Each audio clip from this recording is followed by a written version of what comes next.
Good afternoon, my name is Tom Murray.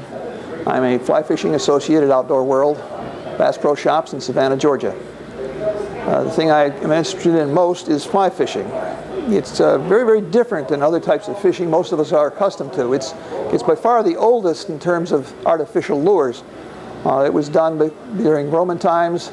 The very first person to write about how to fly fish or make fly fishing equipment was a lady. She published her story about 4 years after Columbus discovered America. Up until about the 1600s, there was no reels on fly rods, spinning or any kind. Once reels were invented, fly lines began to get longer, casting began to be very important. Up till then, it was just kind of a single swing out or dapping like you do if you were going after brim. The handle,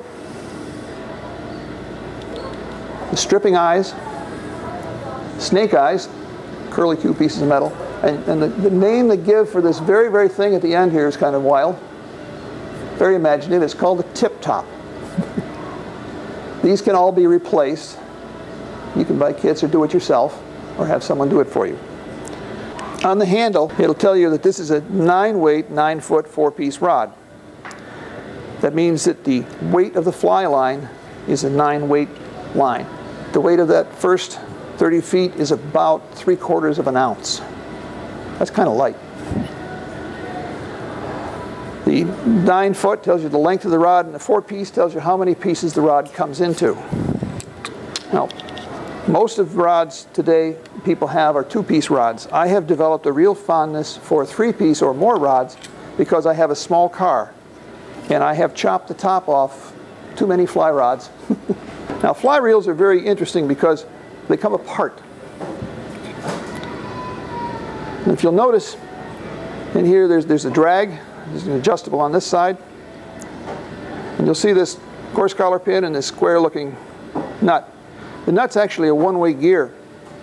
So if it turns out that the person using it is left-handed for casting, they would reel in this way. A person who is right-handed would reel in this way.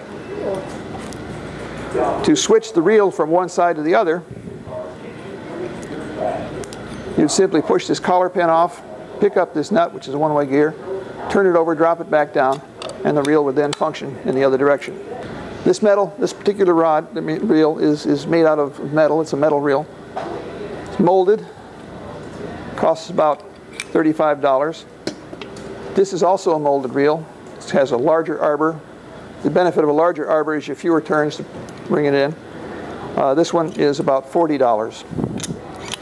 The reason reels get more expensive than this has to do with the materials involved. These reels are molded. Other reels are made out of aircraft quality aluminum. They start off as aluminum blocks and then have to be machined down. So these will start at $100 and go up. The most expensive reel we have for fly fishing here in the store is about $650. I've seen them on the internet that are over $3,000. Let's see.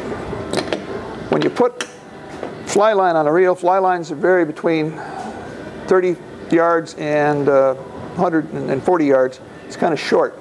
So what we do is we put on backing.